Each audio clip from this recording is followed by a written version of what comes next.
What's happening, everybody? Hello and welcome back to Total Blast, where we discuss everything about Marvel and the MCU.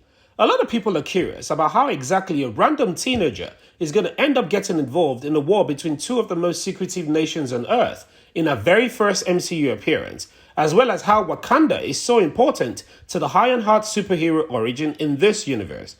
If this is your first time, please subscribe and enable your notifications so you don't miss out on subsequent videos. Our official MCU debut was made in the very first trailer of Marvel Studios' Wakanda Forever. Therefore, I believe that Ironheart will have to interact with the Wakandans in the MCU for two fundamental reasons. The first is for the heart-shaped piece of equipment on Tony's chest in both Infinity War and Endgames, which is essentially a Stark Tech suit. The second reason is that Riri's suit will be powered by the same energy source that powers all of Wakanda's possession and even Wakanda itself. Let's discuss each of this in turn, beginning with Tony's heart-shaped chest reactor from Avengers Infinity War and Endgame. Riri Williams will reportedly inherit the identical chest reactor that Tony Stark left behind in Avengers Endgame, according to recent release Wakanda Forever movie merchandise. Due to the way Tony Stark originally designed his super portable reactor suit, this is particularly important to Riri's relationship to Wakanda and maybe how Riri's Ironheart suit will function in the MCU. Before the events of Spider-Man Homecoming, specifically after the battle alongside T'Challa in Captain America Civil War, Tony Stark modified Wakandan nanotechnology. The Wakanda Files, a reference guide for MCU canon, provides this piece of information. This book is entirely focused on the MCU's technology aspect, which is really fascinating. After the events of Black Panther and Civil War, where T'Challa fought and defeated his cousin Killmonger to claim the throne as the rightful king of Wakanda, Tony Stark reportedly began to see the advantages of Wakanda opening up its resources and technology to the rest of the world. He received a special delivery of nanotechnology from T'Challa and Shuri, and Stark Industries also reportedly freely gave Wakanda access to their own RDA data. It resembled a partnership where both parties share resources. So, I've been thinking about how our pals passed over the goods on nanoparticle tech.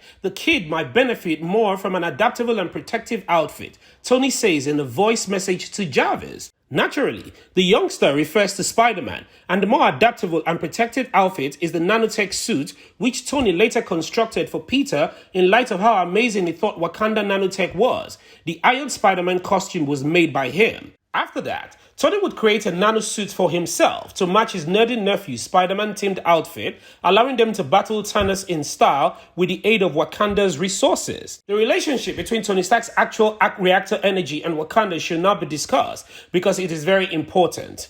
Remember when Iron Man 2 was released, the new element Tony Stark created based on Howard Stark's study on the Tesseract was canonically titled vibranium in the beginning, but Marvel Studios later changed the name to badassium. But that seemed a little strange. In Iron Man 2, Tony Stark actually created vibranium, and the best illustration of this can be found in the What If episode of Marvel, which focused on Tony Stark's strong business relationship with Eric Killmonger. They discussed several methods that they might be able to power Killmonger's anime Ottomans of Destruction, in particularly when they were trying to come up with ways to power them. Eric Killmonger and Tony Stark essentially had the same strategy, but they approached it from two distinct angles. Eric Killmonger and Tony had the idea to use real vibranium from the source and miniaturize Howard Stark's Tesseract arc reactor respectively. Because it is the same holographic description of Howard Stark's new element emerges around Killmonger's vibranium ring when Tony analyzes it. Because vibranium is used as both of these power sources, their atomic structures are identical. In particular, the blue Tesseract dark energy vibranium can be used to harness a wide range of diverse energy applications.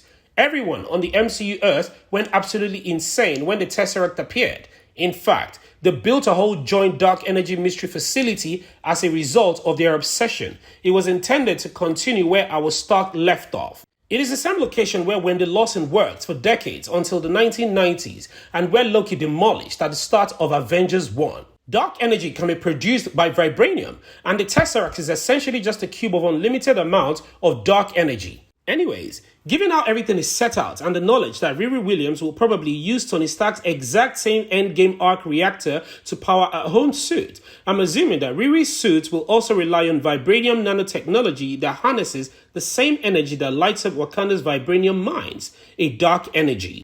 Riri Williams will have to pay a visit to our best option princess, Shuri of Wakanda, the world's finest author of vibranium in all its scientific uses, because Tony Stark is no longer alive to teach her the secrets of vibranium technology and its applications.